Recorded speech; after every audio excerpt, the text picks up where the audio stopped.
Puji Tuhan, sebelum kita akan sama-sama merenungkan kebenaran firman Tuhan, mari Bapak Ibu Saudara kita berdoa. Terima kasih Tuhan untuk kebaikan-Mu, kemurahan-Mu, kasih setia Tuhan yang kami rasakan dalam kehidupan kami selalu baru, penyertaan-Mu nyata bagi kami ya Tuhan. Kami mengucap syukur untuk setiap pekerjaan Tuhan yang luar biasa yang Tuhan sudah kerjakan dalam hidup kami. Terpujilah akan nama-Mu. Saat ini kami rindu kembali dikuatkan dengan kebenaran firman-Mu Tuhan, tolong supaya kami pun merenungkan setiap kebenaran firman itu dan melakukannya dalam setiap kehidupan kami. Terima kasih Tuhan, mengucap syukur dalam nama Tuhan kami Yesus Kristus kami berdoa. Haleluya, amin. Puji Tuhan, haleluya. Mari kita akan sama-sama belajar kebenaran firman Tuhan. Tema yang akan kita bahas melalui kebenaran firman Tuhan hari ini adalah tentang untuk kita tetap berharap percaya kepada Tuhan. Mengapa engkau tertekan? Dalam Mazmur pasalnya yang ke-42 pada ayatnya yang ke-6 firman Tuhan katakan, "Mengapa engkau tertekan hai jiwaku dan gelisah dalam diriku? Berharaplah kepada Allah sebab aku akan bersyukur lagi kepadanya, penolongku dan Allahku." Puji Tuhan. Dari kebenaran firman Tuhan yang kita baca, di sini kita tahu bersama bahwa ada saatnya, ada kalanya kita diperhadapkan dengan saat-saat yang sulit, situasi-situasi yang sulit sehingga membuat kita tertekan, membuat kita merasa dihimpit dengan begitu besarnya beban dalam kehidupan kita. Bagi jiwa yang tertekan hanya akan merasakan kegelisahan, kekhawatiran, perasaan seorang diri, tidak ada teman yang dapat menguatkan, bahkan perasaan ditinggalkan, merasa seorang diri tidak ada yang memperhatikan. Tapi tadi melalui kebenaran firman Tuhan yang kita baca, ada pertanyaan datang dalam kehidupan kita yang sedang menghadapi persoalan dan masalah itu. Mengapa engkau tertekan? Ya, dalam firman Tuhan yang sudah kita baca, bahkan di sini dikatakan jiwa yang tertekan, jiwa yang sedang ada di dalam himpitan persoalan dan masalah di dalam kehidupannya, merasa begitu beratnya beban yang ada di dalam kehidupannya. Ini membuat hati kita, kehidupan kita akan merasa sangat rapuh, bahkan untuk menerima hal-hal yang tidak kita inginkan dalam kehidupan kita. Reaksi-reaksi yang kita hadapi dalam kita menghadapi persoalan ini pun akan mempengaruhi sikap hidup kita.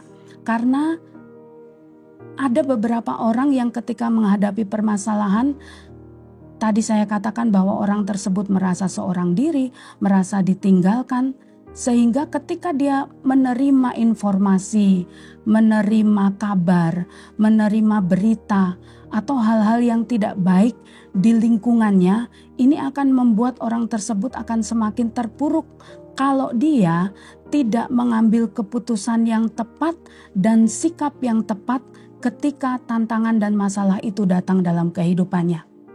Ya, bahkan kalau kita membaca di dalam ayatnya yang ke-10 dari Mazmur pasalnya yang ke-42, di situ dikatakan, "Mengapa engkau melupakan aku? Mengapa aku harus hidup berkabung di bawah impitan musuh?" Ini satu pernyataan yang diungkapkan kepada Sang Pencipta.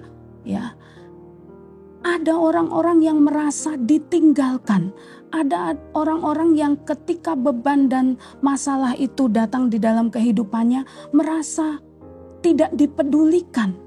Tetapi seharusnya kita sebagai orang-orang percaya, sebagai anak-anak Tuhan, tidak memiliki pikiran yang seperti ini. Karena kita yakin bahwa Allah yang kita sembah itu adalah Allah yang setia, yang tidak pernah meninggalkan kehidupan kita. Hanya saja ketika menghadapi masalah, respon kita salah. Bagaimana kita sebagai orang percaya itu memiliki sikap yang tepat ketika masalah dan persoalan ini datang dalam kehidupan kita. Karena ketika kita salah mengambil keputusan. Kalau kita salah dalam kita bertindak ketika masalah itu datang, hal fatal akan terjadi di dalam kehidupan kita. Ya, bukannya kita keluar dari himpitan, bukannya kita keluar dari kesesakan, tetapi akan semakin terpuruk. Bahkan kita bisa hilang, bisa binasa, bisa tidak terselamatkan karena keputusan dan sikap yang salah dalam menghadapi persoalan dan masalah di dalam kehidupan kita. Bahkan mungkin ada orang-orang lain atau musuh yang mengharapkan kehancuran kita, bahkan kuasa kegelapan juga menginginkan kita jatuh, menginginkan kita menjadi orang yang menghujat Tuhan, menginginkan kita menjadi orang yang meninggalkan kasih karunia Tuhan. Karena ketika tantangan datang, ketika masalah datang, akan banyak orang yang menanyakan, mempertanyakan, di mana Allahmu yang penuh dengan kuasa? Ya, hal ini juga yang dituliskan di dalam Mazmur pasal yang ke-42. Kalau Bapak Ibu Saudara membaca keseluruhan pasal tersebut, di situ banyak sekali pernyataan bagaimana mereka ingin melihat pertolongan Tuhan itu bagi setiap orang yang percaya. Di mana Allahmu? Di mana penolongmu? Nah, kita sebagai anak-anak Tuhan, tentunya kita yang mencintai kebenaran firman Tuhan, kita yang senantiasa meminta pimpinan Roh Kudus dalam setiap langkah kehidupan kita. Kita tahu bagaimana harus bertindak. Ketika kita punya firman, kita belajar dalam ketaatan kita melakukannya, melakukan setiap kehendak Tuhan itu dalam kehidupan kita, Roh Kuduslah yang akan menolong kehidupan kita. Dia yang akan menuntun, dia akan memberikan kekuatan, dia akan menunjukkan jalan apa yang harus kita tempuh untuk kita menghadapi kesesakan dan masalah dalam kehidupan kita. Ya, firman Tuhan katakan, yang pertama harus kita lakukan adalah berharaplah kepada Tuhan. Jangan berhenti berharap. Firman Tuhan katakan, bagi kita yang tertekan, bagi jiwa yang tertekan, yang harus dilakukan adalah berharap kepada Allah. Ya, berharap kepada Allah kita yang penuh dengan kuasa, Allah yang besar, Allah yang tidak pernah meninggalkan kehidupan kita. Firman Tuhan katakan di dalam Mazmur pasal yang ke-33 ayat yang ke-16 sampai ayatnya yang ke-19.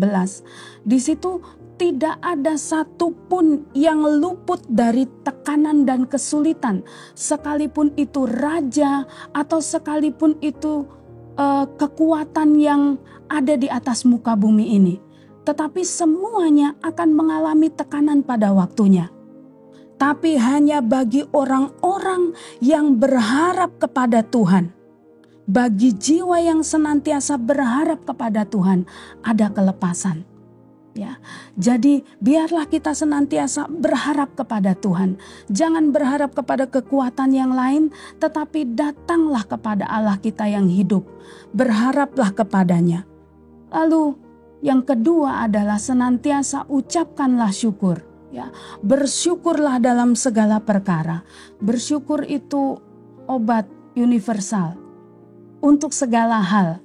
Kalau kita mampu melakukannya di dalam kehidupan kita, saudara, kita akan melihat bahwa kita akan dengan mudah menerima apapun yang Tuhan izinkan terjadi dalam kehidupan kita. Asal kita senantiasa belajar untuk mengucap syukur. Karena di situ ada ketundukan kita kepada kuasa Allah. Di situ ada rasa hormat kita kepada Allah. Dalam ucapan syukur ada penyembahan kita kepada Allah. Ingat satu peristiwa yang dituliskan di dalam Kisah Para Rasul pasal yang ke-16 tentang pengalaman Paulus dan Silas. Kurang tertekan apa mereka di dalam penjara? Semuanya terbelenggu. Tetapi hati mereka, jiwa mereka, mulut mereka tidak terbelenggu. Sehingga mereka mampu mengucapkan syukur melalui pujian. Dan pertolongan Allah tepat pada waktunya. Oleh karena ucapan syukur itulah mereka terlepas dari himpitan, terlepas dari belenggu, terlepas dari beban. Pada akhirnya ketenangan, kalau kita bicara tentang ketenangan, itu bukan suatu keadaan sebenarnya. Tetapi itu merupakan pilihan kita, pilihan tiap-tiap pribadi. Kalau kita tetap mau di dalam tekanan, ya silahkan pilih hal tersebut. Tetapi kalau kita mau di dalam damai sejahtera, sukacita, pilihlah untuk tetap berharap, untuk tetap percaya kepada Tuhan. Haleluya, puji Tuhan. Biarlah kita yang ada jangan tertekan, tetapi teruslah berharap kepada Tuhan dan ucapkanlah syukur dalam segala hal. Kita berdoa. Terima kasih Tuhan untuk kesempatan yang Tuhan beri dalam kehidupan kami. Melalui firman-Mu kami belajar untuk kami terus percaya kepada kuasa Tuhan yang tidak pernah berubah. Dulu, sekarang, bahkan sampai selama-lamanya. Biarlah Tuhan tolong kami apapun saat ini yang dihadapi, apapun persoalan masalah yang sedang dihadapi. Tidak ada satu perkara pun yang Tuhan tidak mampu selesaikan dalam kehidupan kami.